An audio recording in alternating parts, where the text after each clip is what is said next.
आत्मनिर्भर भारत होगा हमारा, वंदे मातरम का गूंजे जय जयकारा।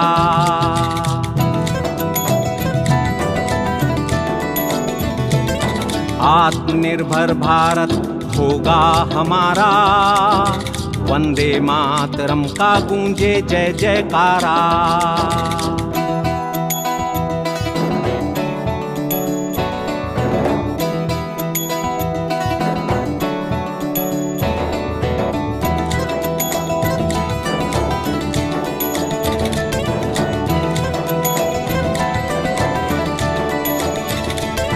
भारत की संतान है हम, जगत गुरु का नाम है हम, आर्यभट्ट और सुश्रुत जैसे ऋषियों का अभिमान है हम। तक्षशिला और नालंदा सा गौरव जिसका, ऐसे भारत की यारों पहचान है हम।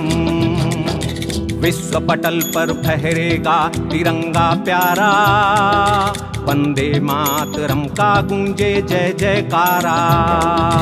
आत्मनिर्भर भारत होगा हमारा, वंदे मातरम का गूंजे जय जयकारा।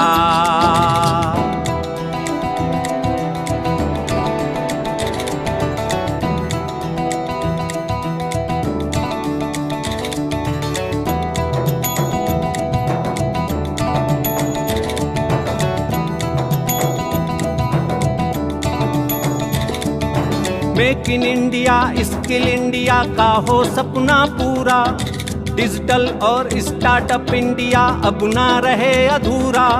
मुद्रा एमी सेमी उद्यमी अपने सूर्य शिखर हैं, हिंदुस्तानी व्यापारी होगा अब जग का सूरा। बिजनेस के आकाश में चमचमकेगा भारत तारा, वंदे मातरम का गूंजे जय जयकारा। आत्मनिर्भर भारत होगा हमारा, वंदे मातरम का गूंजे जय जयकारा।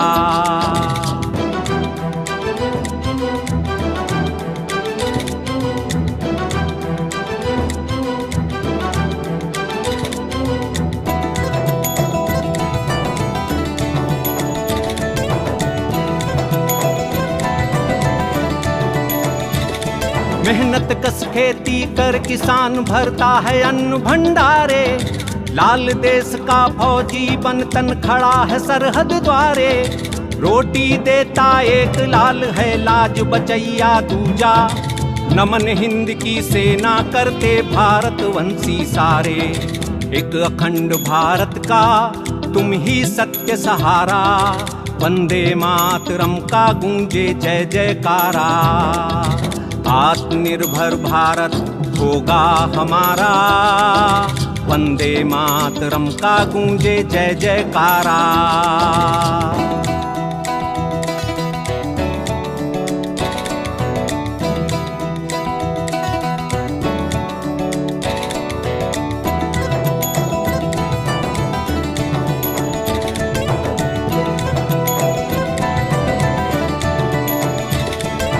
भारतवंशी आन से बान से ध्यान से, धर्म आत्मनिर्भरता का निभाएंगे जी जान से। त्याग विदेशी अपनाएंगे पूर्ण स्वदेशी, गांव से ग्लोब स्वदेशी हो सर्व सम्मान से। एक राष्ट्र हो श्रेष्ठ राष्ट्र गूंजे चहुनारा, वंदे मातरम का गूंजे जय जयकारा। आत्मनिर्भर भारत होगा हमारा, वंदे मातरम का गूंजे जय जयकारा।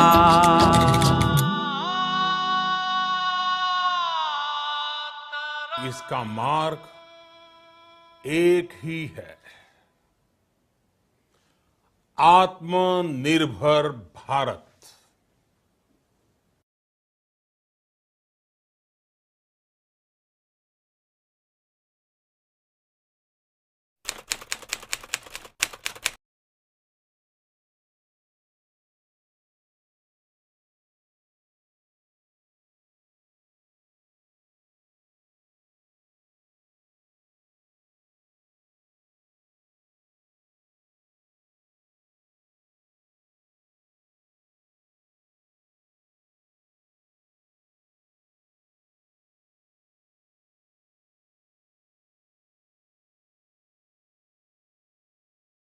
आज का हमारा वेबिनार साइबर सिक्योरिटी के ऊपर है और आज के हमारे एक्सपर्ट हैं मिस्टर सौरभ दीक्षित सर।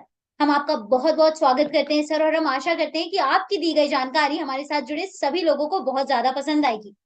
अगर हम बात करें साइबर सिक्योरिटी की, तो आज के डिजिटल वर्ल्ड में साइबर सिक्योरिटी की इंपॉर्टेंस को अंडर एस्टिमेट नहीं किया जा सकता। जहां हमारा डेटा, हमारी प्रेजेंस हर सोशल मीडिया प्लेटफॉर्म पर है, वहां ये एक खतरे की बात भी है। तो कैसे हम अपने डेटा को, अपने प्रेजेंस को सोशल मीडिया प्लेटफॉर्म्स पर सुरक्षित कर सकते हैं, आज सौरभ सर हमें इसी वे में गाइड करेंगे। तो चाहे अब आप सेल्फ सिक्योरिटी के लिए हमारे साथ जुड़े हैं या आप इस टॉपिक में एक्सपर्ट बनना चाहते हैं, आज का वेबिनार आपके लिए बहुत ही ज्यादा फ्रूटफुल साबित होगा। हम आपका बहुत बहुत स्वागत करते हैं सर। हमारे साथ जुड़ने के लिए बहुत बहुत धन्यवाद और हमें अपना कीमती समय आज देने के लिए बहुत बहुत धन्यवाद।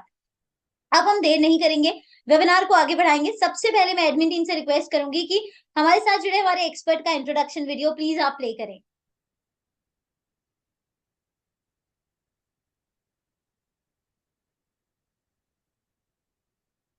अपनी मेहनत और लगन के माध्यम से आईटी सेक्टर में अपने पहचान बनाने वाले डॉक्टर सौरभ दीक्षित जी वर्तमान समय में साइबर सिक्योरिटी लीड हैं। इन्होंने अपने सफ़र की शुरुआत Birla institute of technology Ranchi से इलेक्ट्रॉनिक्स एंड कम्युनिकेशंस में इंजीनियरिंग से की। इसके बाद इन्होंने राजश्री टंडन ओपन यूनिवर्सिटी इलाहाबाद से ह्यूमन रिसोर्सेज मैनेजमेंट की डिग्री भी प्राप्त की। फिर सौरभ जी ने बाबू बनारसी दास यूनिवर्सिटी लखनऊ से इलेक्ट्रॉनिक्स एंड कम्युनिकेशंस इंजीनियरिंग में पीएचडी कंप्लीट करके Shri Ram Swaroop memorial college of engineering and management में लेक्चरर के रूप में कार्य किया। फिर बाबू बनारसी दास यूनिवर्सिटी में असिस्टेंट प्रोफेसर के पद पर कार्यरत रहे। सौरभ जी ने अपने पैशन और हार्ड वर्क के साथ central institute of plastic engineering and technology में प्रोफेसर के रूप में कार्य किया और फिर Sagar institute of technology and management Lucknow में डायरेक्टर के पद पर कार्यरत रहे। इन्होंने इन्फोसिस में आईटी सिक्योरिटी इंजीनियर के तौर पर अपनी सेवाएं प्रदान की और वर्तमान में नॉर्दर्न ट्रस्ट पुणे में साइबर सिक्योरिटी लीड है। अपनी लगन और काबिलियत से इन्होंने साइबर सिक्योरिटी क्षेत्र में अहम योगदान दिया। साथ ही डॉक्टर सौरभ जी ने इंफॉर्मेशन सिक्योरिटी स्टैंडर्ड्स, प्रोसीजर्स और गाइडलाइंस के डेवलपमेंट के लिए भी कार्य किया। तो ये हैं हमारे आज के गेस्ट जिनका एक्सपर्ट के तौर पर हुनर इंडिया स्वागत करता है। We welcome you, sir. Today we are having a man with great achievements with us. और हम आशा करते हैं कि आप जो बताएंगे वो सबको बहुत ज्यादा पसंद आएगा और सबके अंदर अवेयरनेस आएगी साइबर सिक्योरिटी के टॉपिक को लेकर। और हालांकि हमारे हुनर इंडिया का मोटो भी यही है, हुनर इंडिया, होनहार इंडिया। तो आप सभी जो आज हमारे साथ जुड़े हैं, हम आशा करते हैं कि आप कुछ अच्छा हमारे साथ लेकर आज जाएंगे। तो ओवर टू यू सर, आप अपना सेशन स्टार्ट कर सकते हैं। Yeah, okay. Thank you very much, Sukanya ji, and thanks to Hunar India for giving me this opportunity. And as I can see, Hunar India is involved in so many activities which is like inculcating the digital, developing the digital India, and it's very diverse, spreading across various sections of the society. So I am very grateful to them. I'm here to share this information about cybersecurity on this platform. So it's a great honor for me. Thank you. And thanks for the introduction. So before I start with my presentation, if I would like to just interact with the and just with the audience in case during the presentation, if you have any questions or you have like suppose in a particular slide you want to discuss, please either chat, use the chat in the chat window, or you can also, like at the end of the webinar, you can uh, note down the slide number and we can go back and discuss the question.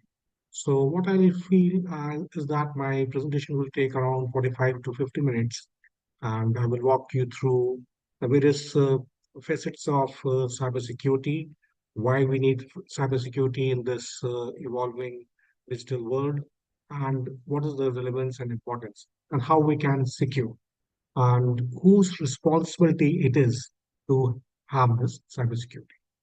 So my conversation will be generally in English, but I'll try to summarize the things in Hindi as well, so that in case we can reach out to more diverse audience.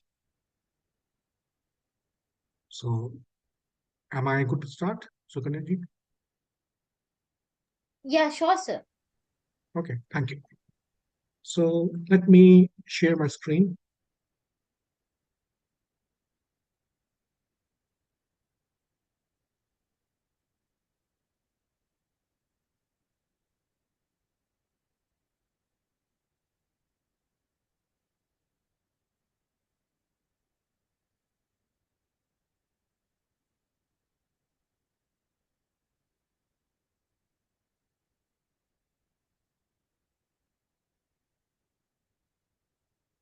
Okay, so today's topic is around risk assessment and management in cybersecurity.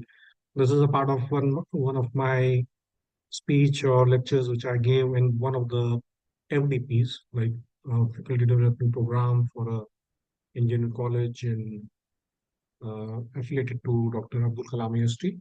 So I have taken those particular slides, but in case you have any specific questions, please feel free to ask. So like this is about risk assessment and management, but I will try to keep it more generic to cater to the general audience. So now, like let's before we start, what is meant by cyber security? What does this word cyber mean?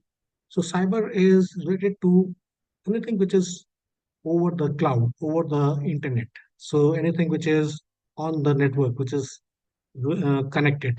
Suppose you have a smartphone. For example, you have a smartphone, and then you had the old like phones where we did not the 2G or the 3G phones where which was not connected to the internet. So what is the difference between them? Which of the two will be more secure?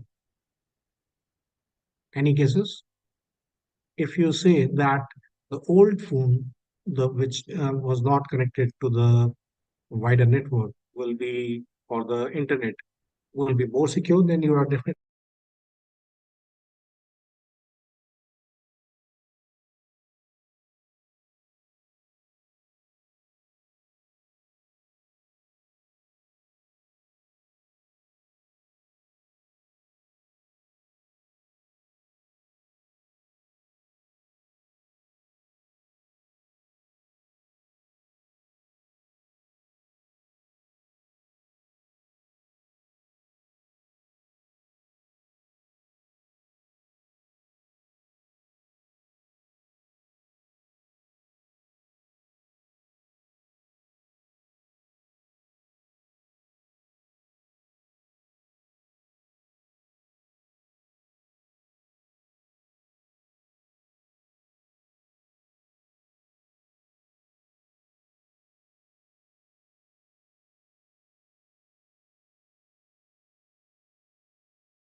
जरूरत है, what is the need for cybersecurity, and how we can enable cybersecurity. Next, we will take. Okay, this is just a reformation. I can see a chart. Okay. Okay, there is a question. I will take it from Ishu Bagel. What is the roadmap to go into cybersecurity for BTech second year CSE? What skills we need? Okay, Ishu, that's a good question for like students. I will definitely take up and give you a roadmap. What is the how you can take this into.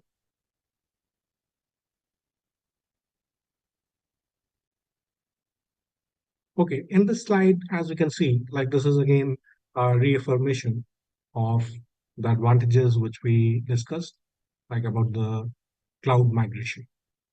So what is cloud? Cloud is, suppose you have a resource, just like you go to a bank and you store your currency in the bank and you can withdraw as and when required. So you can visualize cloud as something where you have the computing resource, where you have the networking resource, where you have the servers and everything, and you need to go and log into those services as and when required. But you do not need to have it on premise. You do not have to need to have it embedded within your systems. So that is cloud, and these cloud are provided by, say, major companies like, say, Google is having the Google Cloud Platform or Amazon Web Services. So, like large companies or Amazon, Microsoft has Azure. So, these are the various cloud services which are offered by some of the top companies around the world. And cloud is like you are taking the computing power, you are buying the computing power as and when you require on a rent basis, you can say.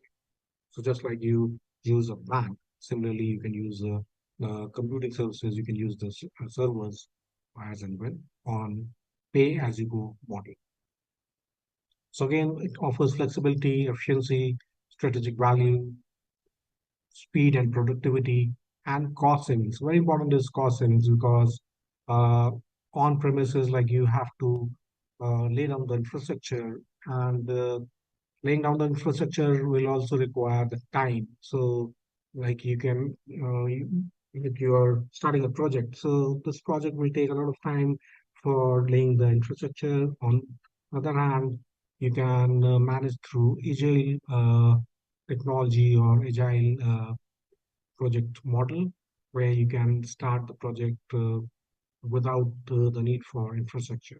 So it offers speed, it has strategic value, efficiency, and obviously flexibility is that you can scale the networks. You can always increase the scope. For example, there is a server which is having memory or resource constraints.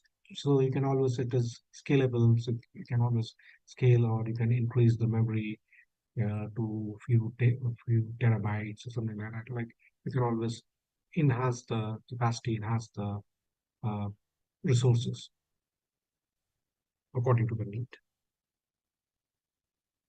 Okay, so the first two slides we discussed about the flexibility and advantages which are offered by cloud, because essentially the security revolves around cloud. So there is a lot of security features or security principles which are anchored in the cloud security, or which are anchored with the cloud.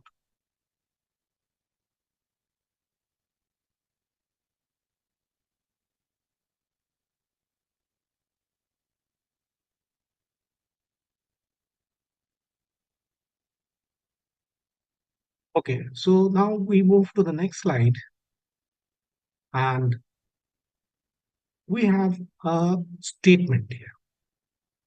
And that statement is security is holistic. What is meant by this statement? Security is holistic. Anyone in the chat? Okay.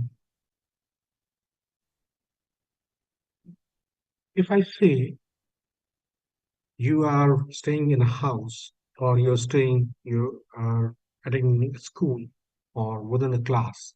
So within a class, whose responsibility is to maintain decorum or discipline? Is it only the instructor or the teacher, or it is again a holistic responsibility of the all the students to follow the discipline codes and follow the decorum?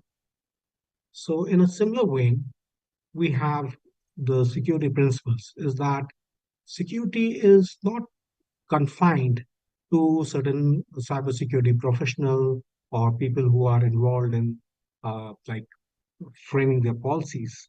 It is again a holistic, it is everyone's job. So how will you follow the security principles if you are not aware?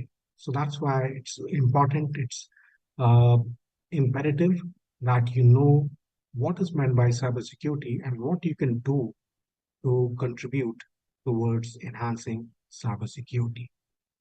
So it's not only that, like almost every day we read in the newspaper that so and so people have been duped by cyber frauds, and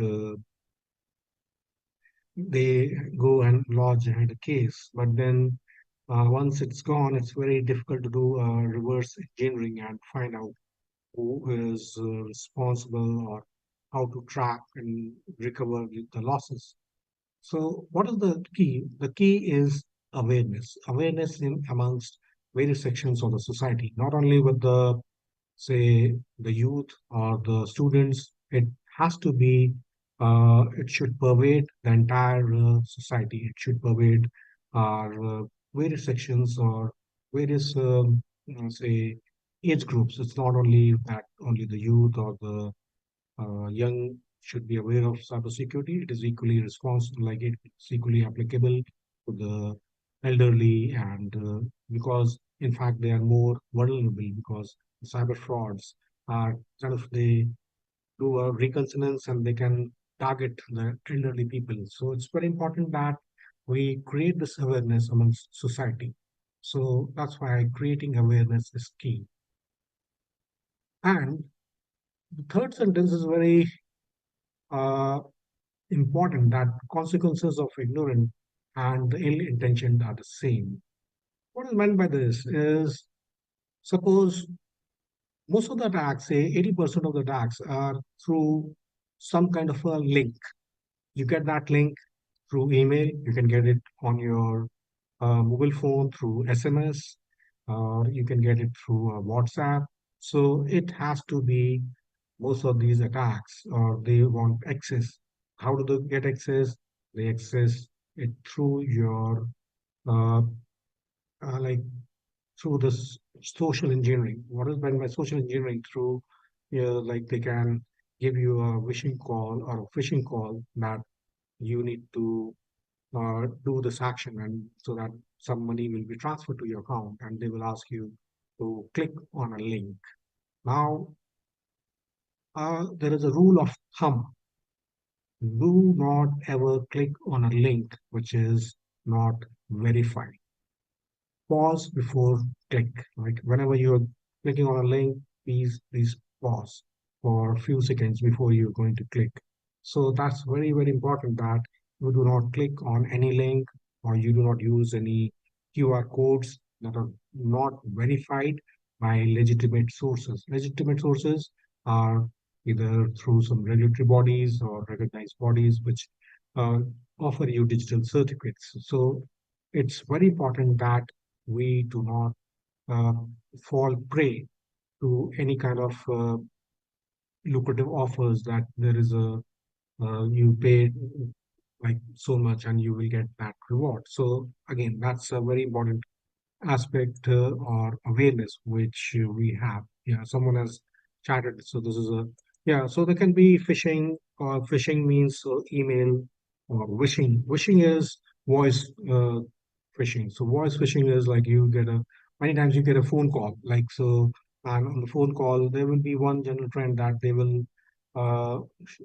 show or they will display a certain degree of urgency that there is a very urgent need and this offer is valid for just the next 30 minutes and you need to.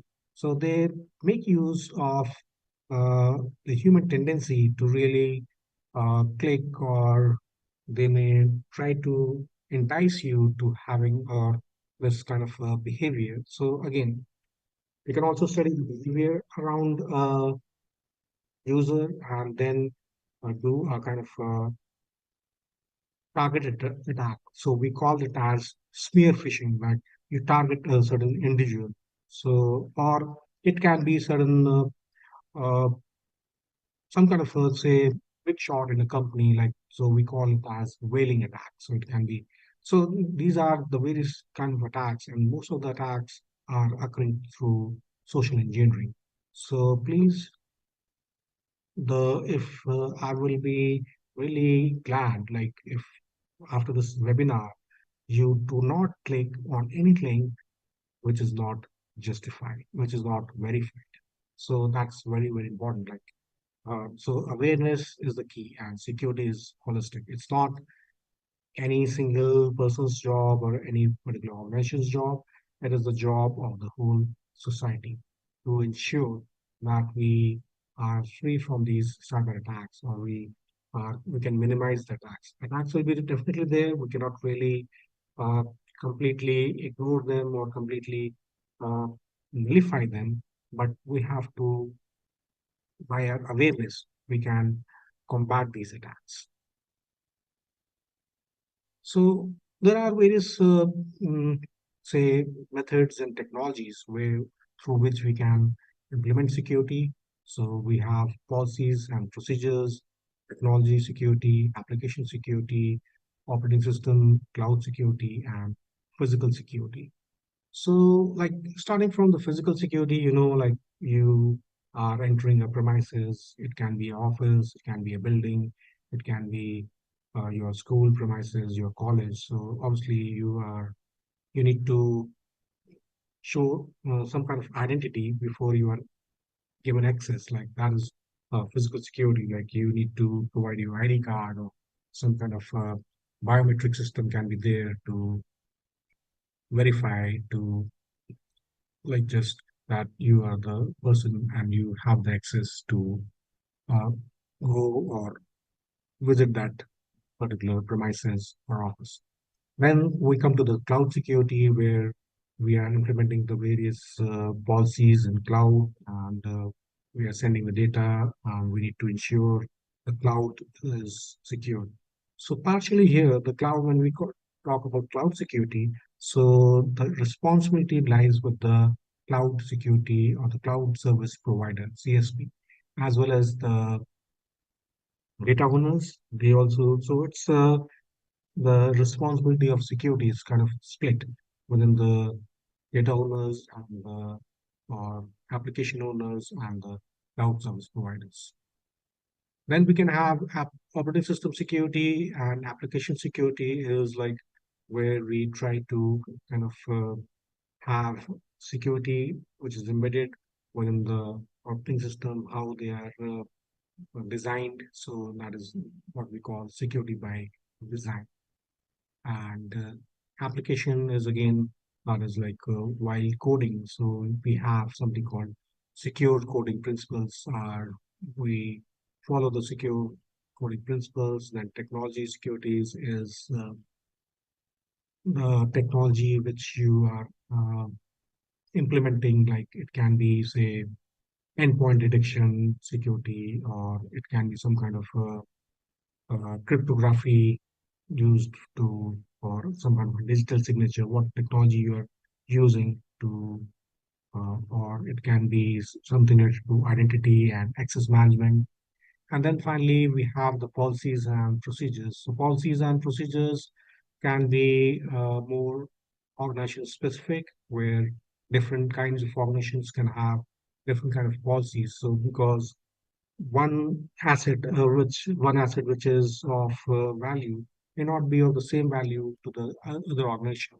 So accordingly, we need to have the policies and procedures which are kind of specific, which are customized to the organization. So that is the security principles around which we lay down the security. Okay, I see something in the chat. Yeah, defrauding people with the phone, enticing them to divulge, very good. Substitution, yeah, phishing attack. Yeah, so the difference between the phishing and the attack which is on the phone, like the phone we call it as wishing, wishing, wishing, that is voice phishing. And when that actor is targeting through an email, that is a phishing attack.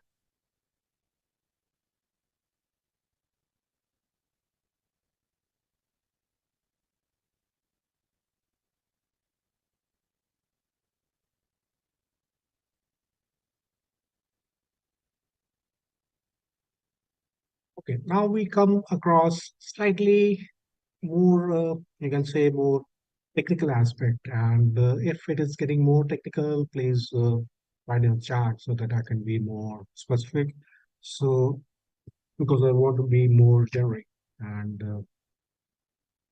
your questions will be something which I look forward to, because it's the questions which make the webinar more interactive and interesting.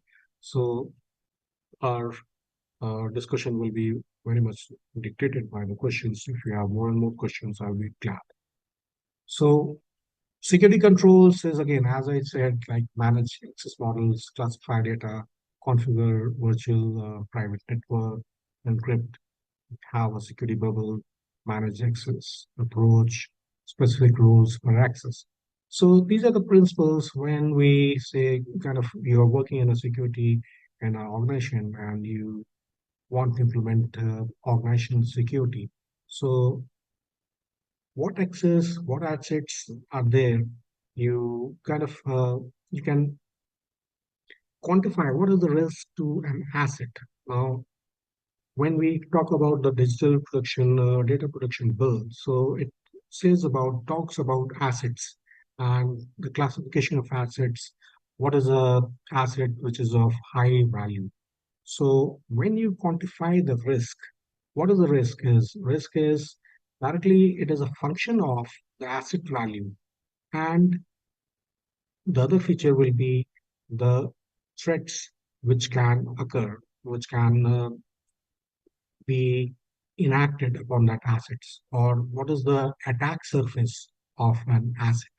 So asset will be, when we say the risk around an asset will be characterized by the asset value, along with what is the threat perception, or what is the amount of the probability of attack on that particular asset. So definitely we will be concerned about the attack surface, which asset is offering. So we need to minimize the attack surface.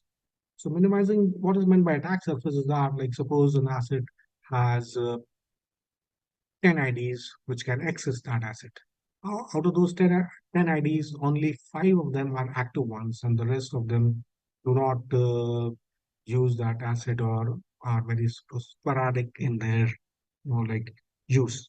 So the what you will do is you will remove the 5 IDs which are not using them. So it's kind of a principle of least privilege, or only those who require the access should be given the access. And in this way, you are reducing the risk.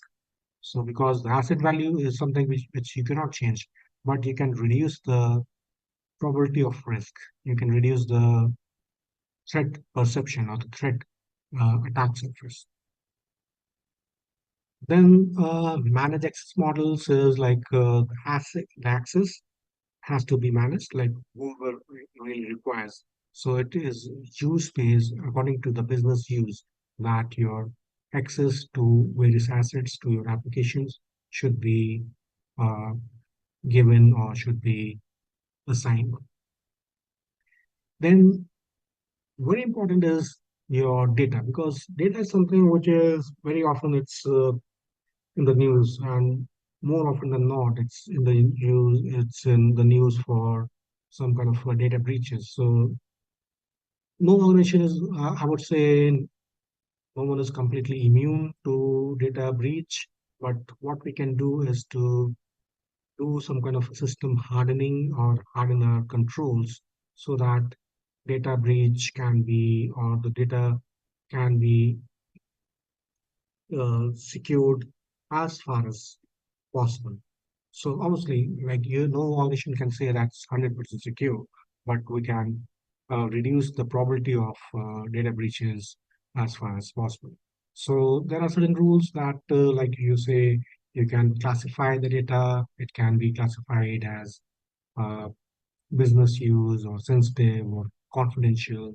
So classification of data is important because when you say it's confidential, so it has to be encrypted in an encrypted form. You cannot have confidential data stored in a clear text format. So classification is one of the aspects, key aspects when you talk about the data. Then you should be, an organization needs to be a VPN, that is a virtual private network, where only its own system or own organization or the members or partners of that organization can access or can be within that network. Anything which is going outside that VPN will be monitored, or anything which is coming into the VPN will be monitored. Encryption is another important aspect where we encrypt data, that is, the clear text data is converted into ciphertext using a encryption algorithm. That is encryption, and that is part of cryptography, where we have robust algorithms like, say, RSA or advanced encryption standards, AES. So these are the standards. But of late, there is a lot of research and study going on around homomorphic encryption, where we use some mathematical computing or uh, some models, mathematical computing models or equations, where we do not really decrypt the data for its processing. So that is a more, you can say, secure method as compared to like the current methods of encryption, because it's the key.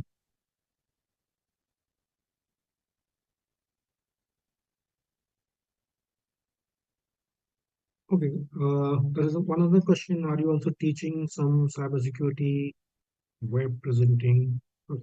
Yeah, so issue that session can be taken separately if you want to have, say, a session around reverse engineering. So this session is devoted to a specific or introduction to uh, cybersecurity and creating an awareness around cybersecurity. So we are not targeting specific topics as of now, like today, but today it's more of a generic discussion. If you want to discuss, you can always contact Hunar India for having a more specific discussion around some specific topic.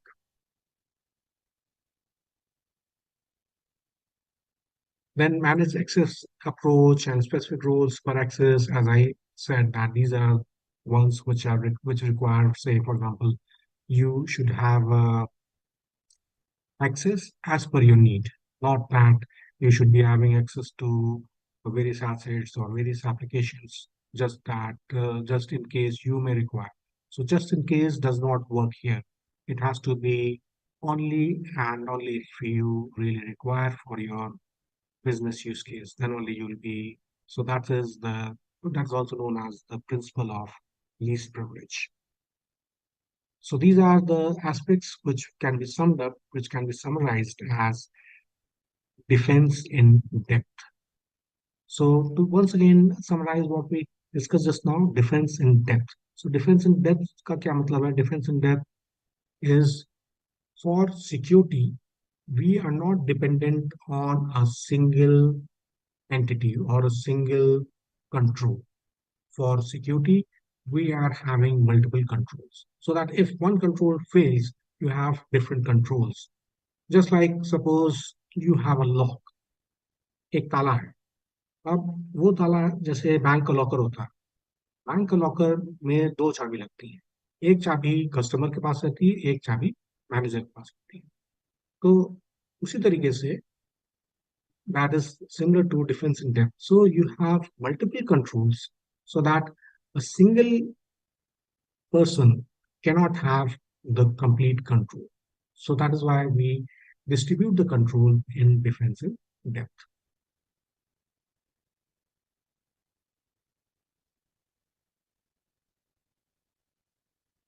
Okay, any questions? I can see in the chat. Users and admin. Yeah, so users and admin is again that is a client server technology.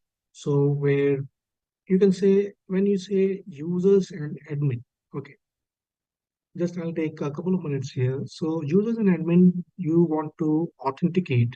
So you are a user and you want to get access. You want to be authenticated in a. Suppose you want to log into your bank website. You are using certain bank and you are using net banking. You want to log in. Now it's important that when you say access, so access should be having when you say difference in depth, so it should not be just username and password that you should be able to log in with. There should be an additional factor of authentication, what we call as MFA, multi-factor authentication. That is when you're logging, you need a username, you need a password, but also you will require some kind of a OTP, one-time password to log in, or you will require some kind of another uh, say keyword or another secret key question which may be required. So when we say difference in depth, that is what like password is like what we know. Then OTP or something is what we have, and your biometric will be what you are. So there can be three different aspects how you can be authenticated: what you know, what we have, and what you are.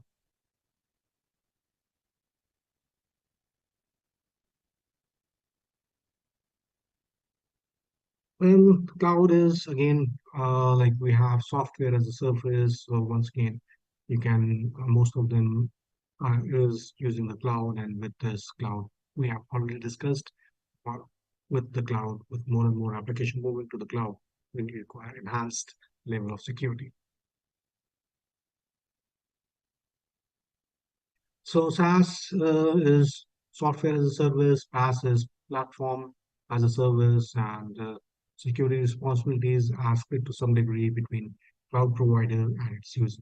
As I discussed in the previous slide, that security is holistic and it has to be really shared between various stakeholders, be it the users or the cloud service providers.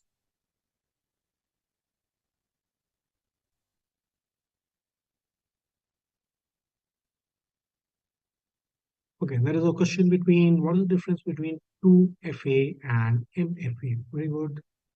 2FA is second factor of authentication and MFA is multi-factor authentication. So when you have 2FA is when you have two factors of authentication, just like we discussed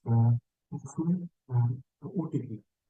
And in MFA, you can have more than two, that is multi-factor will be, obviously 2FA is a class of MFA, but MFA is slightly more, you can say, expanded form of 2FA, that multi-factor authentication can have three factors or four factors of authentication that you will, for logging into a certain server, you need uh, you need to go to a vault.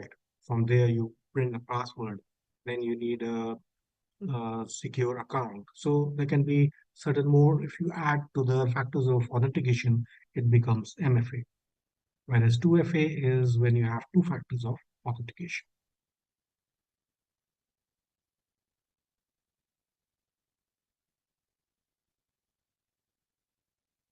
Okay, so this is the triad, or this is the basic principles, or you can say the security, cybersecurity triad. Triad means three pillars of security, which are which are commonly called CIA. confidentiality, integrity, and availability. If you have a clear understanding of these three terms, you have uh, you will be equipped with a good foundation of cybersecurity. So these are the very, you can say, the foundation principles of cybersecurity. CRA: confidentiality, integrity, and availability. So what is meant by confidentiality, and what is integrity, what is availability, and what are the differences between them?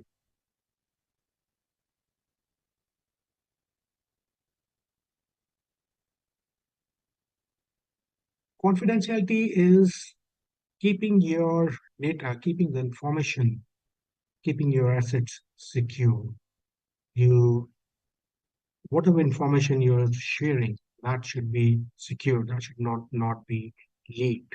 So when we talk about data, so data should be confidential. So to keep it confidential, we mandate, it is mandated that the data should be encrypted, whether at rest or it's in the cloud, moving in the cloud. So we need to have some kind of controls so that only the users or the authorized users are able to access the data. So that is what is meant by confidentiality, that the access is restricted. Second foundation principle is integrity. What is integrity? Integrity is whenever we are sharing the information, or whenever you are, for example, sending an email, how do you know that email is coming from the person who is showing up as the sender? How will you ensure? Suppose you receive email from someone like CEO of a company. Say, for example, you receive an email from Bill Gates. How will you ensure? How do you know that it is from Bill Gates and not from someone else? So this is the integrity principle. So integrity is when you cannot uh, repudiate. It is non-repudiation, or what in simple terms, it's uh, something which you cannot deny that, okay, this email was not sent by me. So integrity, for ensuring integrity, what is required? For example, in email, you need to have a digital signature around your email. So what is a digital signature? It is some kind of authorization by a known organization, which is a certification authority. Then it has to be a certificate authority which kind of certifies that, okay, this email has been sent by Mr. A and only Mr. A, not from someone else. So that ensures that integrity, that the information is coming from the correct source, and it cannot be non-repudiated. It cannot be denied that this information is not coming from the legitimate source. So that is like what is meant by integrity. Integrity is that information is preserved while it is being transferred or it is being communicated. So that is what is meant by integrity. Yeah, email checks. Yeah, so for emails, you can have various technologies around the email. So you can have uh, encryption around the emails. You have various protocols like PGP, so or others can be around the digital signature where we have the email. Then the third principle around this is availability. So availability is, as we discussed earlier, that there can be some kind of a denial of service attack. So what is denial of service is, if you are, again, we'll take an example of email. You're getting a lot of junk mails in your email. So what will happen is you are getting 100 junk mails, and only one of the mail, maybe email which you're getting, is useful. So what happens is that because of the so many junk mails, the utility mail may also get lost, and the purpose of sending out that communication will be lost. So that is what we call as denial of service, or where the service is not available as and when required. So availability can be compromised if your system has been some intrusion, or some attack has been, some cyber attack has happened in your system, which is a kind of a persistent attack, and it tends to compromise the availability of your entire system. So that is the CIA triad. Very important to understand these three principles, so that, like, if you want to build a career in cybersecurity, if you want to study a course, so it's important that you understand these three principles: confidentiality, integrity, and availability.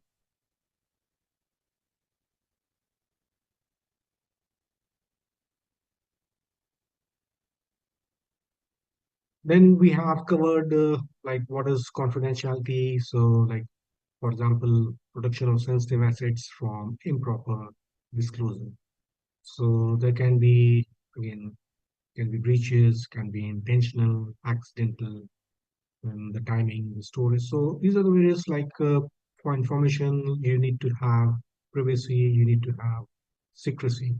And do not get confused between secrecy and security. They may not be same. So it's not essential that if you have any kind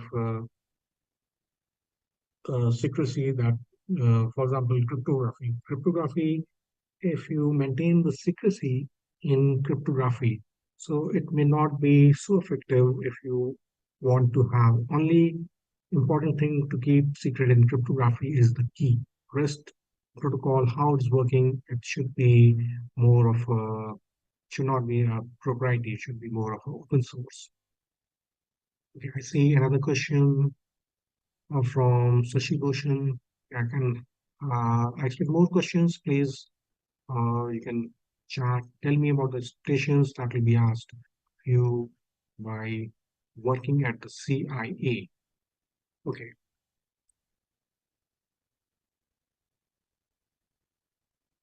So in practical world, or when you are, for example, facing an interview, so you will be given an example, and you have to explain through an example suppose you are given a case study. So in a case study, what is the principle, you can be asked, what is the principle applied in that particular case? So it can be, for example, you're using a digital signature. So digital signature will be example of uh, which principle it is following. Is it following the principle of confidentiality, integrity, or availability? So the questions will be related to the practical applications where you can find. So again, it's important to understand the basic concepts, the foundation principles around CIA, so that you can be, once those principles are clear, then you can be in a better position to answer those questions. So it is more like application based, more of example based. Uh, the questions may not be directly like explain what is confidentiality. No, it can be, generally it has to be related with some application. What is the security principle you feel it is getting breached, or which principle is getting followed? What is meant by what where you can follow the least privilege or defense in depth. So these principles you need to know, and how it can be applied in real life examples.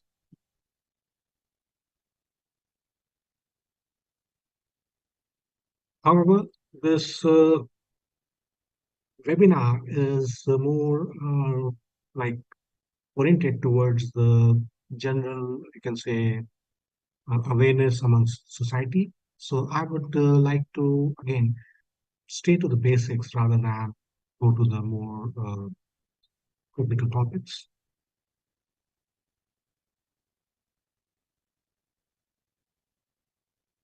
So we have encryption, masking, obfuscation, tokenization.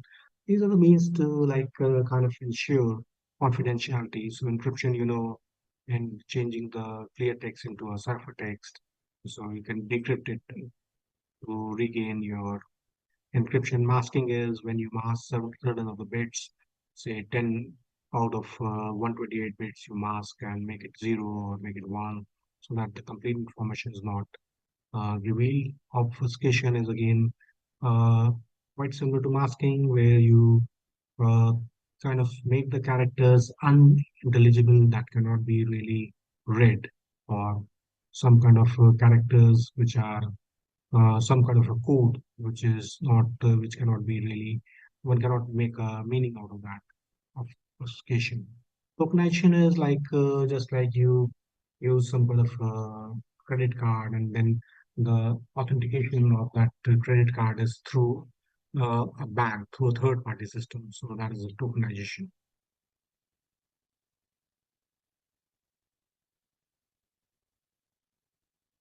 Okay, again, one more question has come from Sashi Bhushan. Why do we use symmetric and uh, it should be asymmetric, Sashi? So it should be symmetric and asymmetric keys in cryptography. So because okay, so like again, just to cover that, symmetric key is where we have the same key for both encryption as well as decryption. And in an asymmetric key, we use a pair of keys like a public key and a private key. So symmetric key is somewhere it is kind of easier to implement and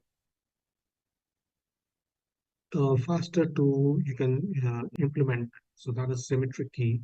Whereas the public key is where you use asymmetric key. It offers more security, but at times it becomes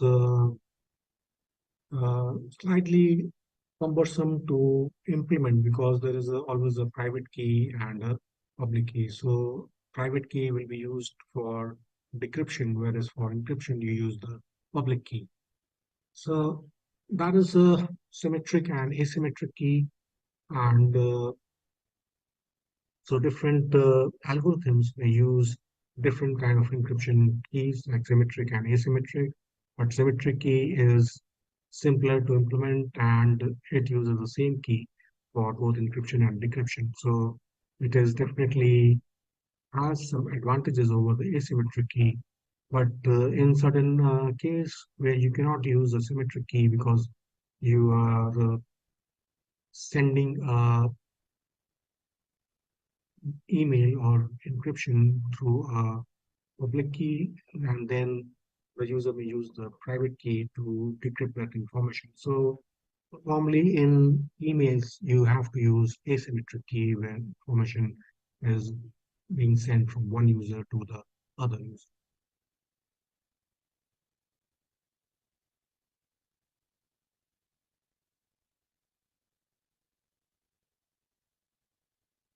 Then we have integrity, like integrity as we discussed, like it's accuracy, precision.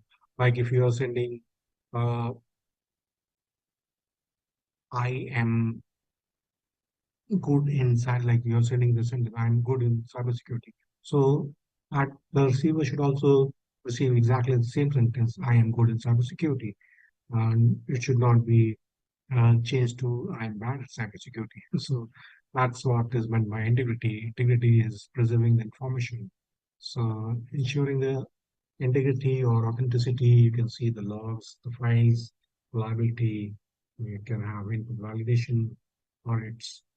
So these are some of the methods which we use for checking the integrity.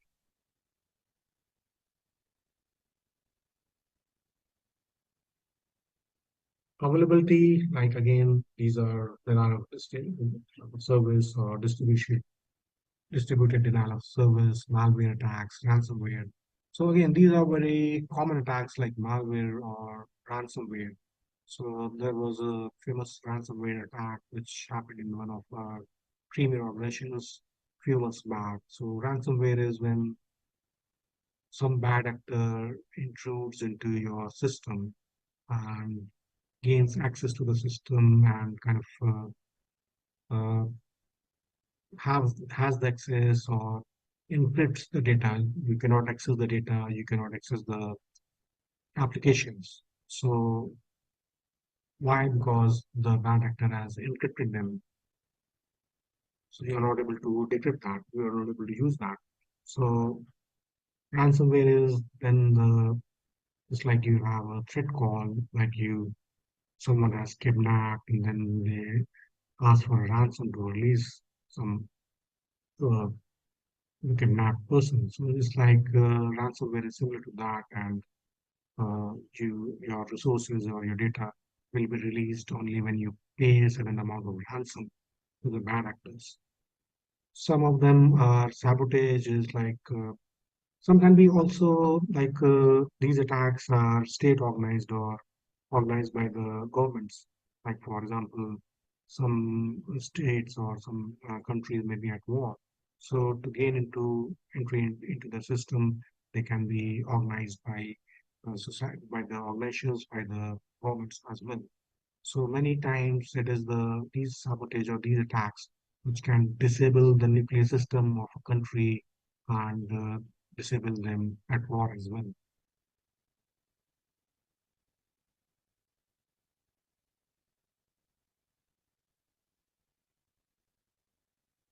Sashi Bhushan, okay. I only Sashi you're asking.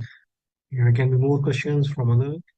Shashi Bhushan का question है क्या data breaches availability में आएगा data breach availability है okay data breach is again it can be the availability, confidentiality, as well as you have integrity. So all the three can be covered in data breach. Data breach में आपकी confidentiality भी compromise हो सकती है, integrity भी compromise हो सकती है, और availability भी. So data breaches can also be like it can be denial of service, it can be a data like confidentiality भी आपकी breach हो गई, like data is out in the open. For example, uh, a couple of months back, we heard that Aadhaar information has been breached. So, and then it is being sold on the dark web. So this is like a kind of a data breach or confidentiality has been breached. So data breach is a wider term. It can include, definitely it can include confidentiality as well as availability as well, because availability will be you are not able to access the data. For example, if it is encrypted by the bad actors, you won't be able to access that data as and when you require it. Okay, so next we I would like to cover briefly what is we have talked about what are the threats, what are the risks, what are the means to secure, what is the security principles. And now finally, we will cover what is risk. Risk, as I said, it is the probability. It's not like something which has occurred. It is simply the probability of an adverse event. Like life is, for example, when we go out, and there is definitely a risk when you're going out, you're driving. There is some maybe very small percentage of risk involved when you go out. That it may start raining, you may get wet, or it may your vehicle may skid, or some kind of event, adverse event may occur. So there is always a risk involved in any activity you're doing. So similarly, that applies to cyber activities as well. So it is the probability of an adverse event, and that event should adversely affect your business goals. Business goals means either some service level agreement or SLA is breached, you are not able to provide timely information to the clients, or some client service is getting delayed.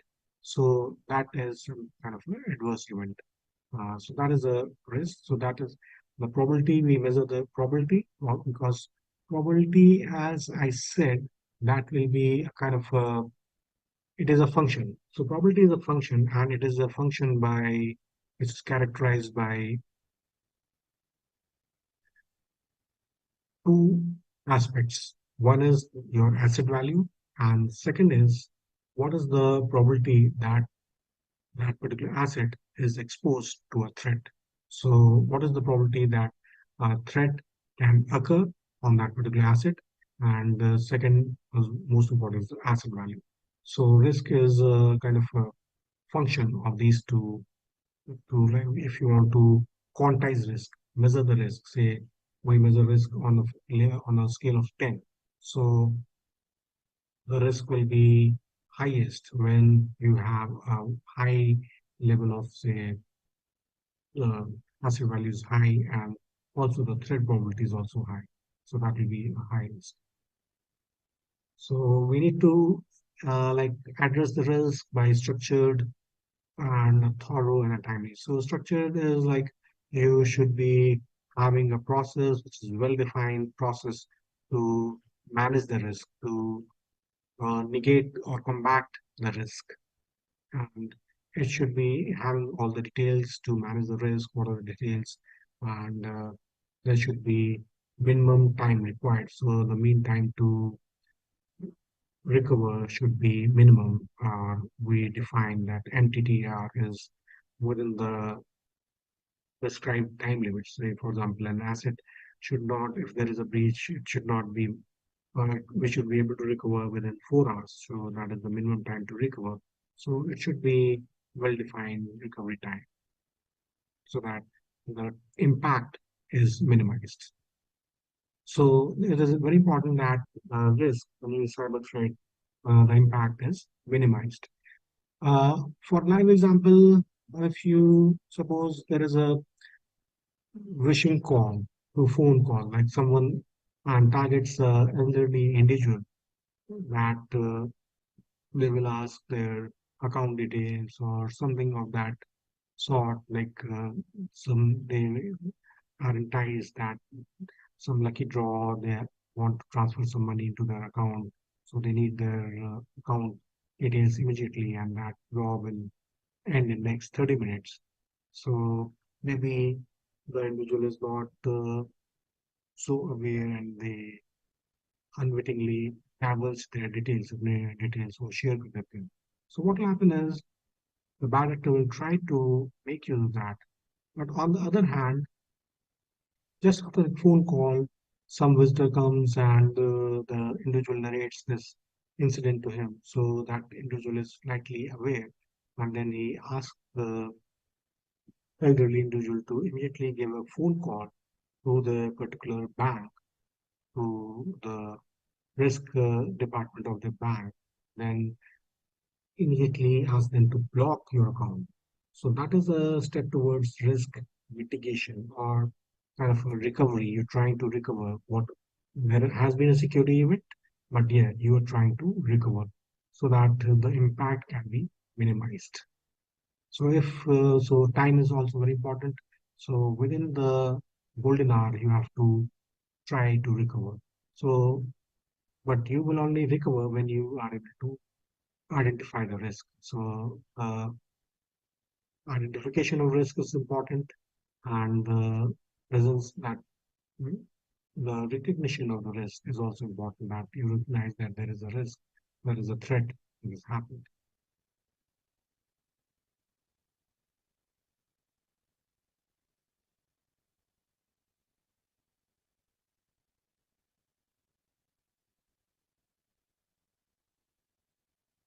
Okay, so another question which has been asked is risk management using the same tools. So SIM is security incidents and event management. So that is where we have the logs and audits. So SIM is really like you have the, suppose using the logs, you're assessing the risk which are occurred, or you are continuously monitoring to some kind of a dashboard, and it's a complete SIM system, security, incidents, and event management. So that is a SIM capabilities. So that is again a question from Sashi Bhushan, like how you manage the risk through SIM tools. So SIM tools are like as I said, like the logs and the audit tools. or you can also see some kind of. So what we do is we can use a monitoring app where you can use the logs, and if there is any abnormal usage or any uh, policy which is getting triggered uh, too frequently, so it can trigger an app or monitoring app, it can send an alert.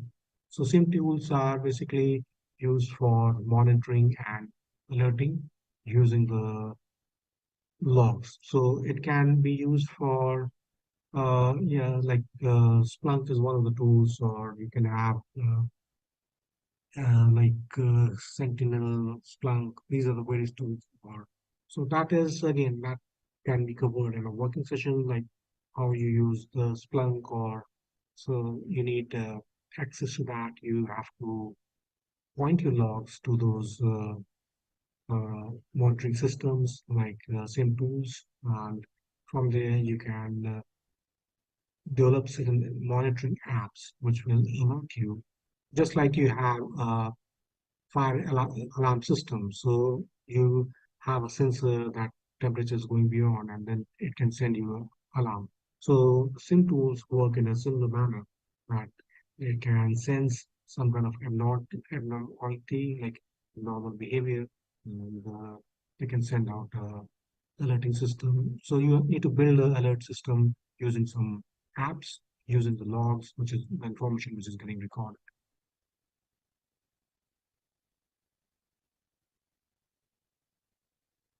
Public domain में IPDR classes available हो okay, so public domain, yes, you can have the SIM systems in the public domain.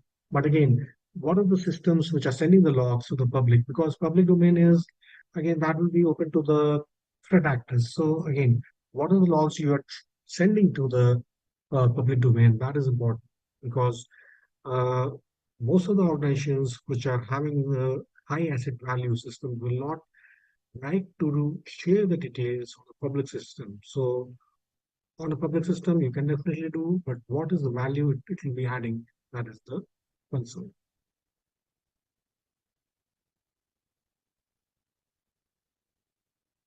So we continue with the risk quantification, like we have the context, we have assess, treatment, and monitoring. So again, like just now we discussed, like you have the laws, you have risk appetite, acceptable levels, the market forces.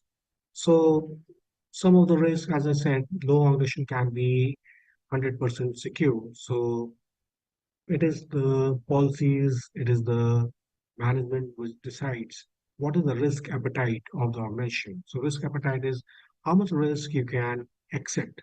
So just like you're going out and driving, so you are accepting that risk. Okay, there is some maybe 1% risk that it can have an adverse event, but that is a risk you accept. Or you are going on a flight. So there is a very like 0.1% that there can be an adverse event, but that is the risk you are accepting. Similarly, for enabling some security controls or having the security controls, you accept certain amount of risk. And okay, these are the risks I can accept. That is within my, or the asset value does not have like that the asset value is not too high as to as far as if we go and implement that control is.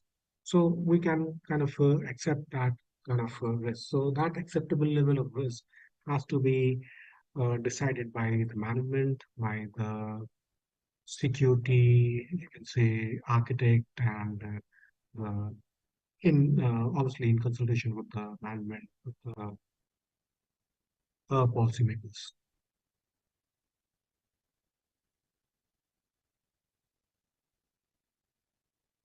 So there can be different levels of risk, like high risk areas, financial systems, areas included by management, and so on. Then we have discussed identification of risk. So you have threat modeling, assessment of risk assessment report, vulnerability and penetration testing. So this is yeah, one aspect which I did not discuss earlier is vulnerability and penetration testing. This is a kind of a red team, which is like you have the hackers. So hackers can be white hat hackers as well as the black hat. So white hackers and black hackers are having the same set of skills that they are able to hack into a system. Hack into a system means intrude into a system without the knowledge of the system owner, without the knowledge of the app owner. So that is hacking. So a white hat hacker is the one who doesn't have bad intentions, whereas a hat hacker is the one which may have bad intentions. So it is the intention which differentiate between a white hat and a black hat hacker. So vulnerability and penetration testing will be carried out by white hat hackers who are in fact employed by organizations to do the testing so that they can assess and reassure the security controls and kind of re-strengthen the security controls. So last month, in fact, I had done a project with IT Kanpur on this penetration testing. So where we were orchestrating the attacks and then doing some kind of analysis on those attacks using the security orchestration and automated response system to find out what are the vulnerabilities to see, do a reconnaissance of the attacks and then give this kind of a feedback so that the security controls can be enhanced further. So penetration testing is another important aspect is what we have around the model. Why use risk quantification? Use market forces fair model. I think you are trying to ask why use risk quantification model. Yeah, risk quantification model is, as I said, risk quantification model is specific to the organization because the asset, it is a function of two uh, features, the asset value and what is the threat exposed to the asset, like how much threat is there on that particular asset. So it has to be done specific to the organization. You can use a generic model which may be available in the market, but then you have to use a specific model which is specific to the organization because different kinds of organization will have different assets and they will have different values assigned to those assets. That is why it is important that a risk quantification model be developed, keeping in mind that should be aligned with the organization for which you are developing the model.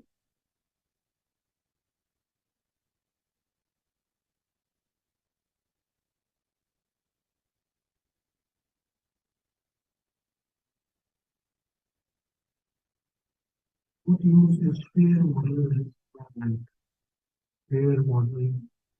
Yeah, again, risk management is again risk management as I told, like risk management is to assess the risk, is to find out, quantify the risk, and remediate the risk. Not only quantify and try to remediate, try to resolve the risk, try to, um, once it has been identified, you need to remediate, you have to block or nullify, minimize the impact. So that is why we build our risk models.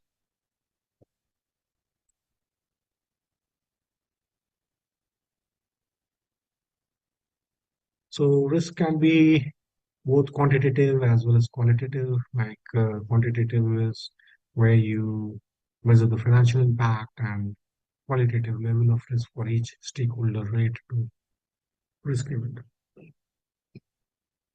So qualitative will be suppose you attack a whaling, it's a whaling attack. So you are attacking the bad actor is attacking the CEO of a company. On the other hand, actor is attacking the someone who's working at the service desk. So there will be a lot of difference in the level of risk in their system. So level of information or the confidentiality of the information in the system. So that is what is meant by qualitative attack. And then we can have semi-quantitative, which is a combination of both.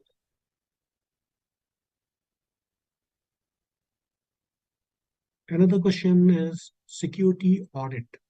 Yeah, security audit is like a kind of a annual exercise. It can be internal audit, it can be external audit. So it is an annual exercise where we try to find what can be the gaps in security. So security audit is just to reassure that the security has been taken care of, the controls are well in place, and if there are any gaps, they need to be plugged in. So security audit is a kind of you can say uh, assessment exercise, and there are external regulatory authorities now which conduct an audit, and most of the digital organizations have to comply with the regulatory authorities, with the security like audit or the compliance rules. So audits can be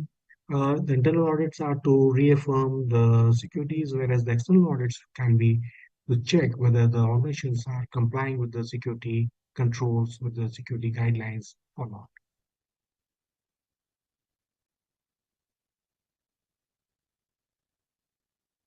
So here this is a NIST national security uh, standards. So we have like how we measure likelihood and the level of impact will be dependent on the whether the risk is high or what is the likelihood and what is the impact. So they will be if both are very high. So for example, it falls into this quadrant, like very high. So that is a critical risk. Otherwise, if they are very low, so you can measure them like say both are very low. So that can be that will be within the risk appetite of the organization and that can be accepted.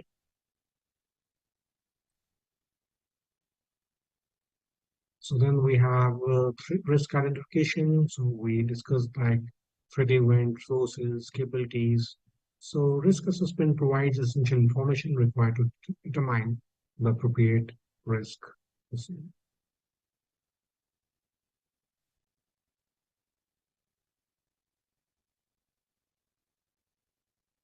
So finally, we have the risk response. So in the interest of time, I will come to the last slide. So this is the risk response, how we have. So this is threat actor, then you have vulnerabilities. So this can answer most of the questions which you have around risk and the model. So you have avoidance, risk mitigation, transference, and acceptance. So avoidance is like when you have the controls, you avoid the risk. Mitigation is when has been attack, when you kind of do remediation. Risk transference is like just like you have a insurance, you transfer to a third party. And risk acceptance is you are accepting the risk. That is, you are ensuring that that particular risk is within your appetite. So there is a threat actor which is trying to exploit a vulnerability, and this is your asset. So you have to do controls there will be controls. So controls will try to reduce the impact or likelihood. But if there is an attack, so you have to remediate. So then you have to go to risk mitigation. So this asset is something which is impacted, or this can be data, this can be classified information, this can be some applications. These are of value to the organization.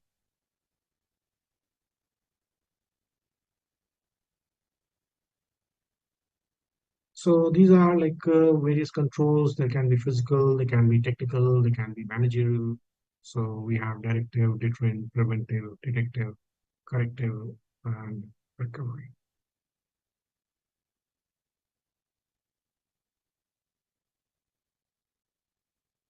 Another question is how to open your cyber cell. What is zero-day exam attack? Exam. How to open your cyber cell is again like if you want to have it on a cloud. So you can definitely open your cyber cell. Is you need to have a complete system. You need to orchestrate an attack. You can then you can have a say a virtual machine where you are having your network, or you can create a virtual private network. So if you are targeting a small, say, organization which has minimal cost, you can create using some virtual machines. You can have a network, and within that network, kind of create a virtual private network. Once that network is there, you can try to orchestrate some attack to check what is the like if there is any vulnerability or if there is any kind of threats which can occur, and then we can do some threat analysis on that.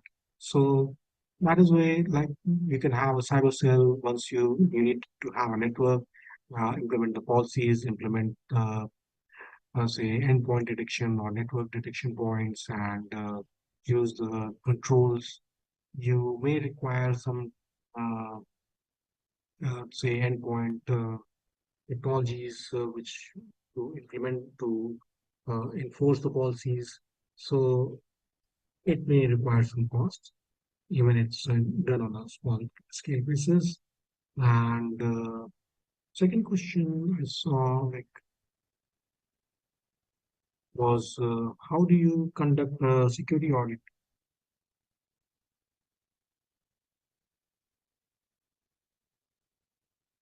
Yeah, security audit I have just answered. Like it's you need to uh, it can be internal as well as external. So external audits will check for compliance with the security policies, with the security guidelines, whereas internal audits are generally to used for system hardening, for hardening the security controls, find out the gaps.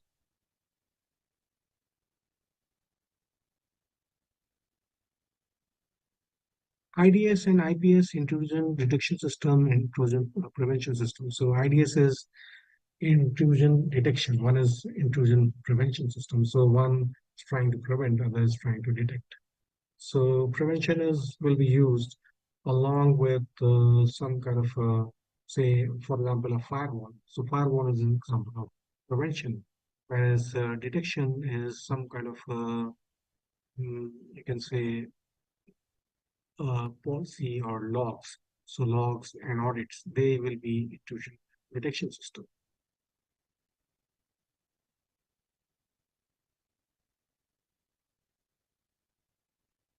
Okay, so now it's my time to ask a few questions.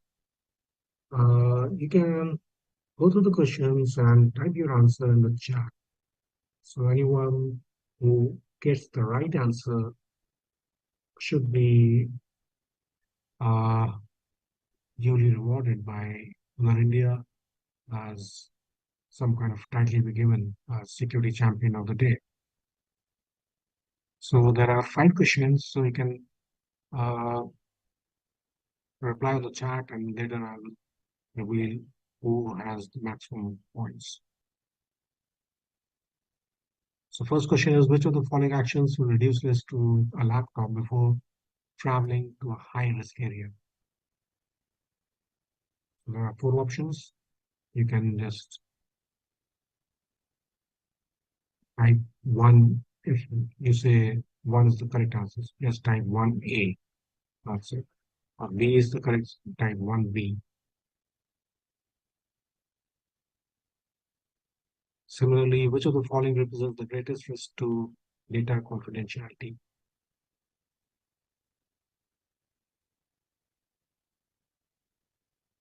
And third question is, a company whose information technology are being delivered from Tier 4 data centers preparing a company-wide business continuity planning. Which of the following should the IT manager be concerned with?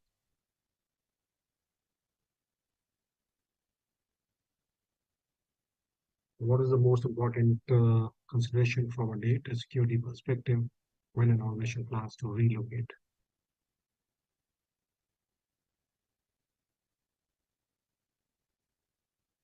What is the most proactive way to mitigate the risk of an attacker gaining network access and using a protocol to catch?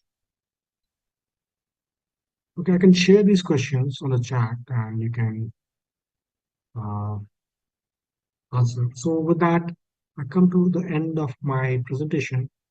Again, thanks to the organizers, to Ms. Sukanya, who has been the moderator of this event, and Hunar India for taking this brilliant initiative, and especially with the proliferation of digital world. Uh, Everyone is vulnerable. Like if someone thinks that they are not vulnerable or they are not prone, then it's a myth. Everyone is vulnerable. So it is imperative that we have that necessary awareness around cybersecurity. Thank you very much. Thank you very much, sir, for such a fantastic presentation. We hope कि हमारे साथ जितने भी लोग जुड़े हैं सबको presentation बहुत ज्यादा पसंद आया होगा और काफी informative लगा होगा. That's what we want कि अगर आप हमारे साथ जुड़ते हैं, if you are giving us time, so in return we'll give you a knowledge that will be worth it. So अब हम आगे बढ़ते हैं. जैसा कि हमने वेबिनार के स्टार्टिंग में आपको बताया था कि we'll have a session for Hunar India as well, because we are introducing Hunar India to you all. कि Hunar India is the only application in India right now catering all learning needs of every age group. Apart from that, Hunar India is having association with NSDC, which is National Skill Development Corporation. So definitely, if you are doing a particular course or you're going for a dashboard, or you are, you want to learn something free knowledge, or you want to go for entrepreneurship, Hunar India will be the one-stop solution for you all. So I will be sharing my screen with you all so that we can, know about Hunar India and how Hunar India works. So I'll be sharing my screen with you all. I hope my screen is visible to you all. So this is the URL. It is hunarindia.org.in. You can write down the URL. Also, I'll request admin team to share the URL in chat box as well. So as we can see, Hunar India, India's first single window solution. So it is a career solution for whole family, whether it is a school-going kid, college-going student, competitive appearing candidate, or whether it is an aspiring entrepreneur. तो यहाँ पर हम school-going kids को क्या दे रहे हैं? It will click on school. So first of all, we are providing curriculum for ICSC, CBSC and ISC 6 to 12 students. So here you can see the curriculum part as well as you can see PBL. PBL is project-based learning. So we are filling up the gap between theoretical knowledge and practical knowledge in the form of PBL. We are having two types of PBL with us. One is programmed, another one is non-programmed.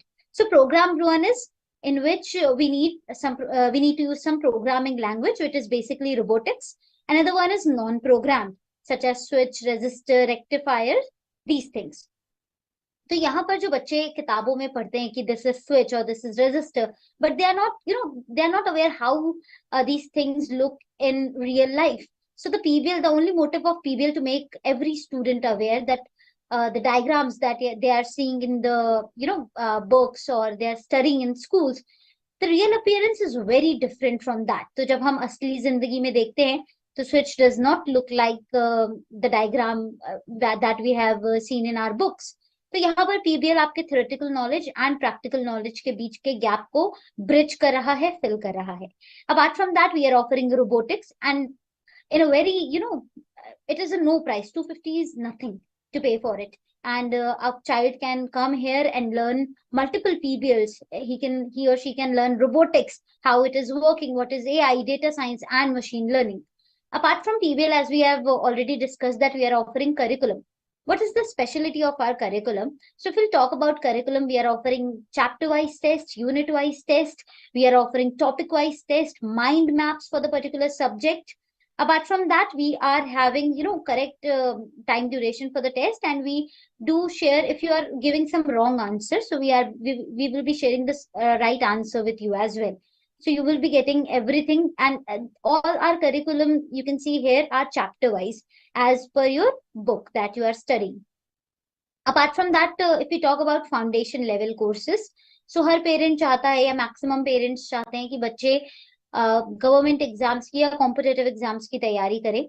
तो competitive exams की तैयारी करने के लिए बच्चों का foundation strong होना बहुत ज्यादा जरूरी है. तो यहाँ पर फाउंडेशन भी है हमारे पास। यहाँ पर अगर आप देखें तो जो भी कॉम्पिटेटिव एग्जाम के सब्जेक्ट्स हैं जैसे English grammar, general knowledge, Hindi व्याकरण, mathematical skills and reasoning ability यहाँ पर बच्चों को मिलेगी।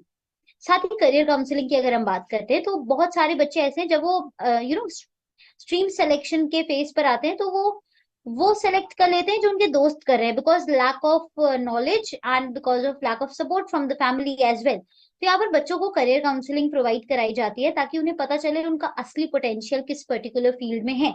Here we are having career in biology, skill-based career choices, popular career in physics, commerce, mass communication, maths, chemistry and civil services. जो basics हैं जो बच्चों को पता होने चाहिए। तो यहाँ पर बच्चा अगर करियर काउंसलिंग लेता है तो definitely they'll unlock that what their true potential is. Moving forward towards language courses, we are also offering various language courses, of course, with NSDC certificate. We are having Sanskrit, we are having Arabic, we are having French, Spanish, and German language with us.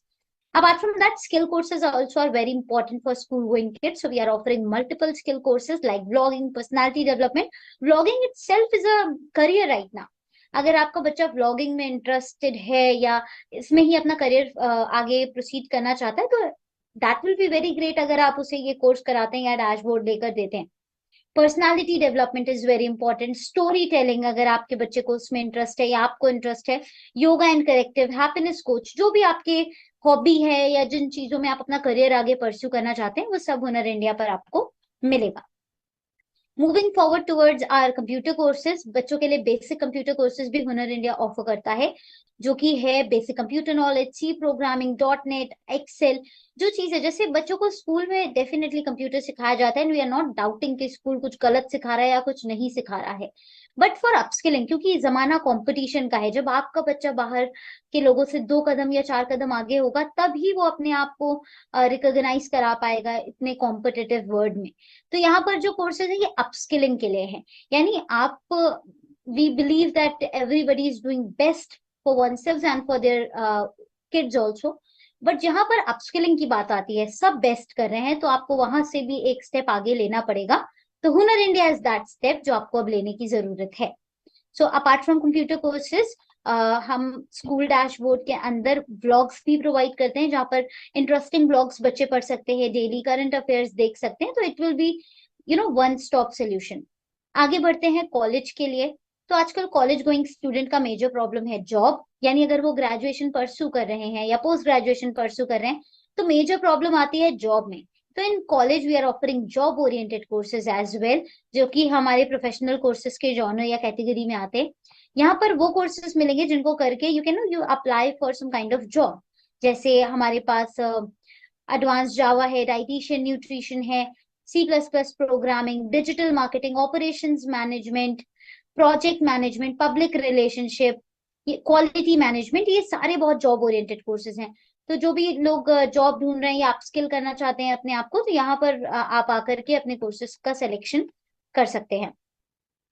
आगे बढ़ते हैं, technical courses भी college dashboard में बहुत सारे हैं हमारे पास। जो भी बच्चे टेक्निकल बैकग्राउंड से, जिनका स्टेम टेक्निकल बैकग्राउंड से है, तो यहाँ पर टेक्निकल कोर्सेज भी बहुत सारे अवेलेबल होंगे।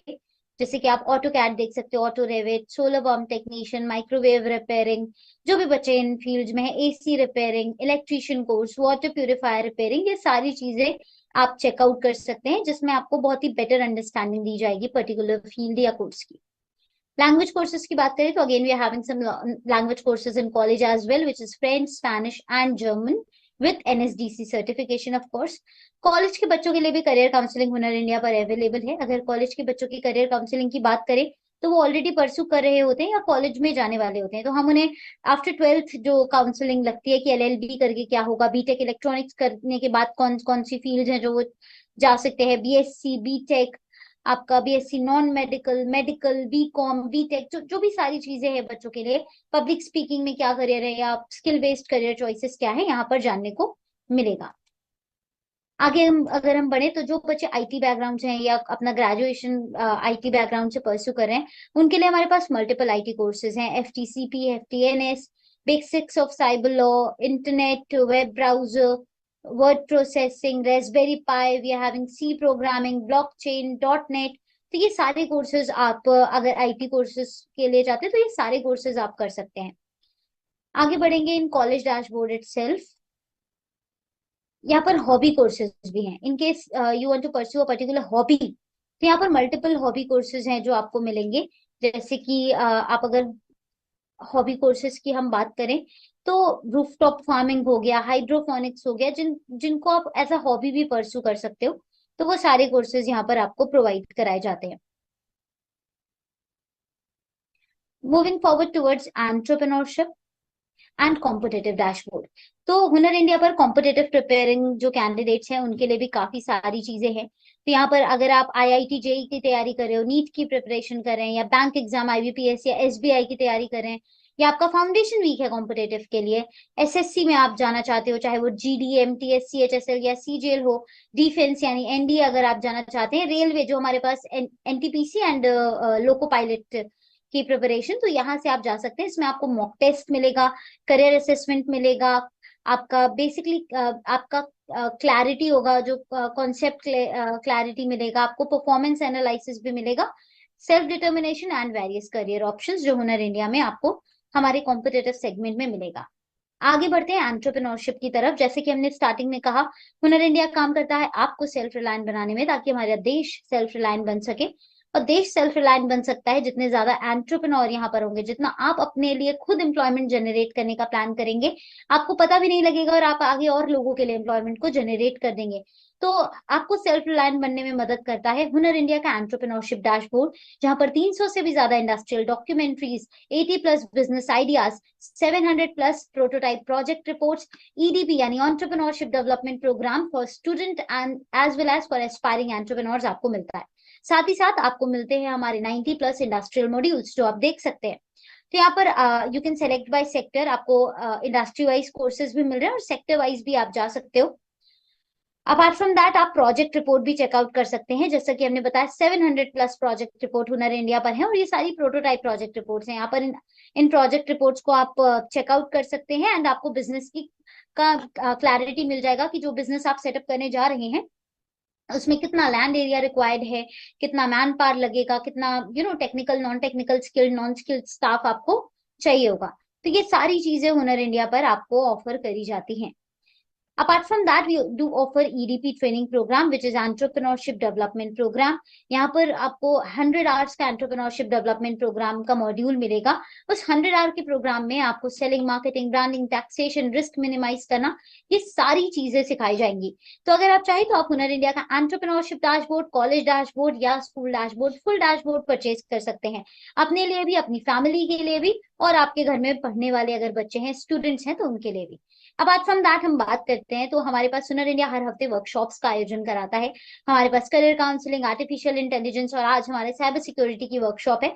तो आगे आने वाली वर्कशॉप का भी रजिस्ट्रेशन आप यहीं से कर सकते हैं। आप हमारी वेबसाइट अगर चेक करते रहेंगे तो यहाँ पर आपको आगे आने वाली वर्कशॉप अपडेट होती रहेंगी।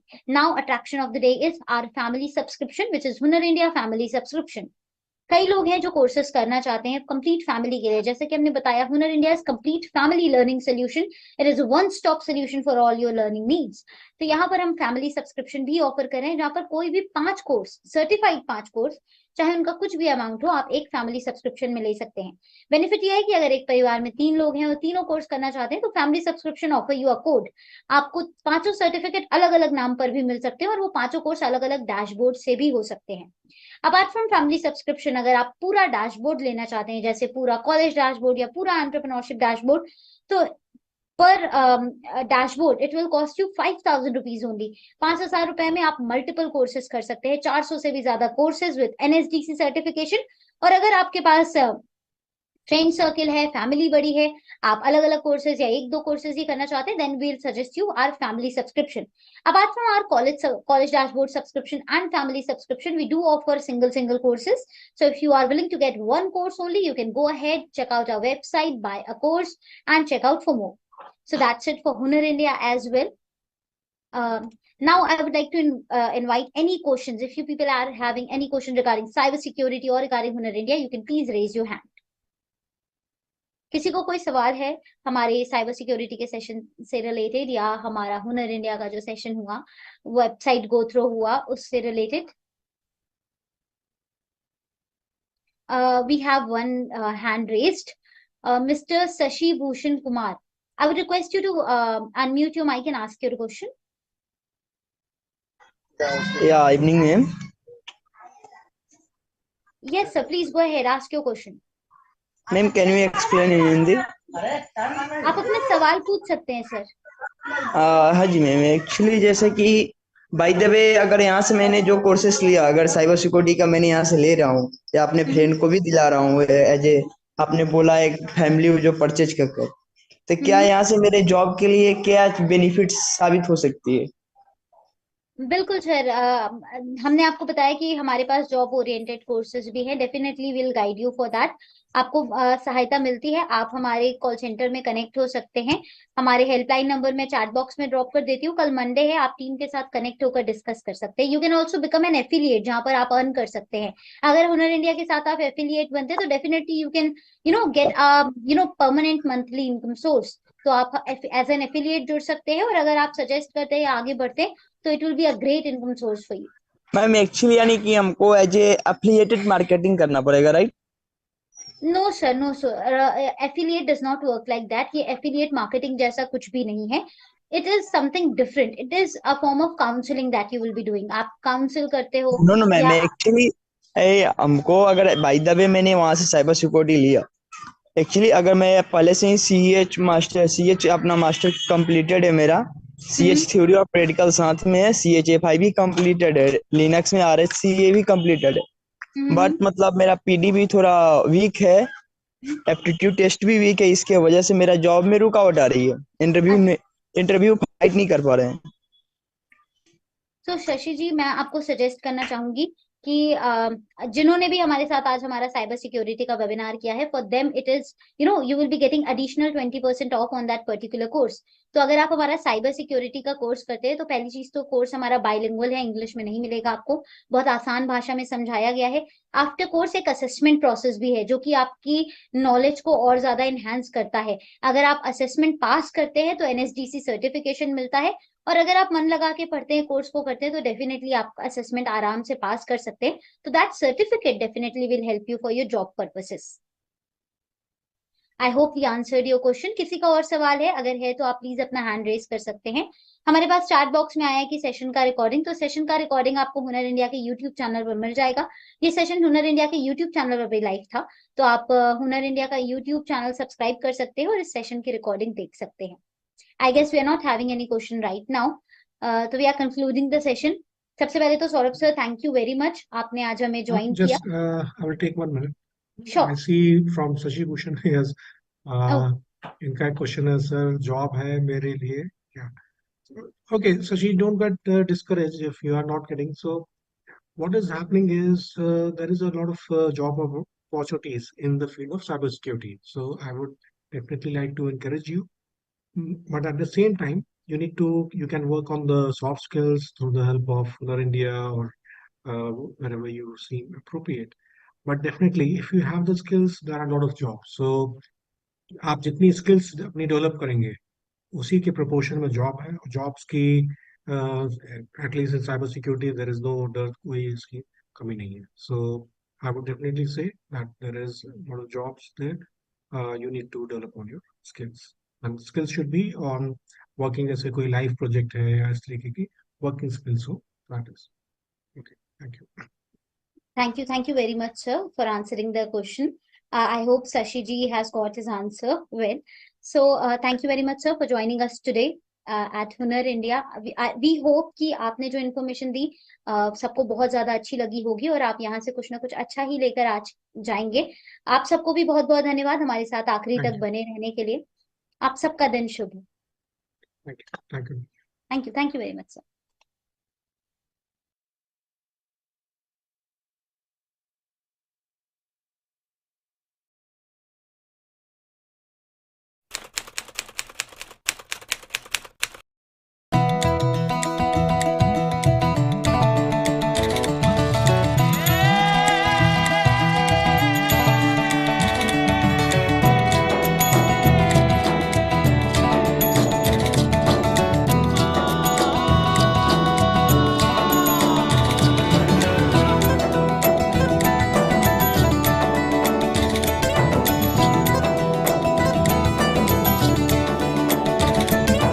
आत्मनिर्भर भारत होगा हमारा, वंदे मातरम का गूंजे जय जयकारा।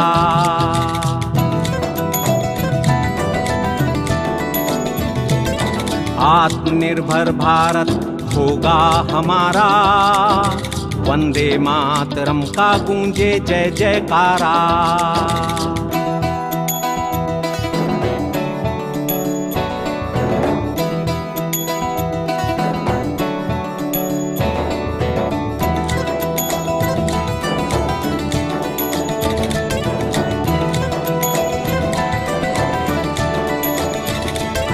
भारत की संतान है हम, जगत गुरु का नाम है हम, आर्यभट्ट और सुश्रुत जैसे ऋषियों का अभिमान है हम।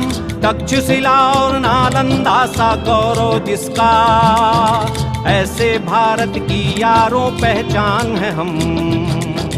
विश्व पटल पर फहरेगा तिरंगा प्यारा, वंदे मातरम का गूंजे जय जयकारा। आत्मनिर्भर भारत होगा हमारा, वंदे मातरम का गूंजे जय जयकारा।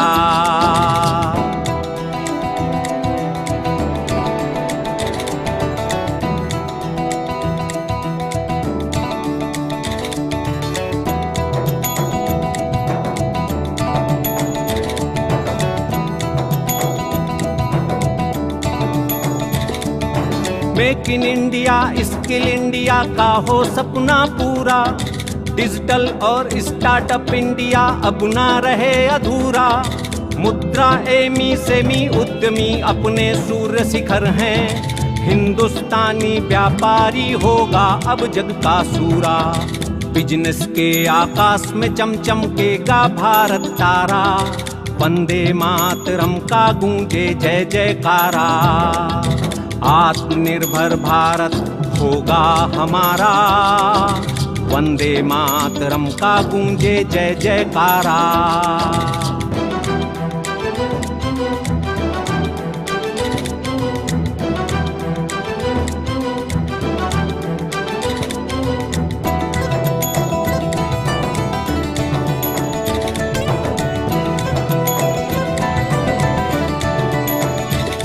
मेहनत कस खेती कर किसान भरता है अन्न भंडारे, लाल देश का फौजी बन तन खड़ा है सरहद द्वारे। रोटी देता एक लाल है लाज बचैया दूजा, नमन हिंद की सेना करते भारतवंशी सारे। एक अखंड भारत का तुम ही सत्य सहारा, वंदे मातरम का गूंजे जय जयकारा। आत्मनिर्भर भारत होगा हमारा, वंदे मातरम का गूंजे जय जयकारा।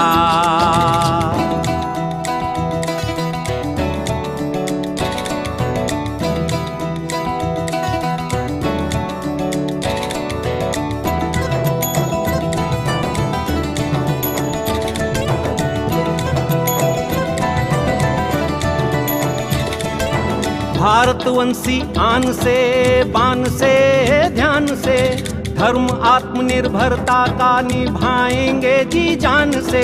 त्याग विदेशी अपनाएंगे पूर्ण स्वदेशी, गांव से ग्लोब स्वदेशी हो सर्व सम्मान से। एक राष्ट्र हो श्रेष्ठ राष्ट्र गूंजे चहुनारा, वंदे मातरम का गूंजे जय जयकारा।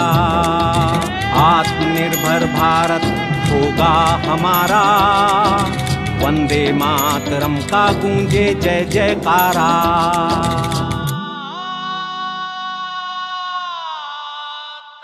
इसका मार्ग एक ही है, आत्मनिर्भर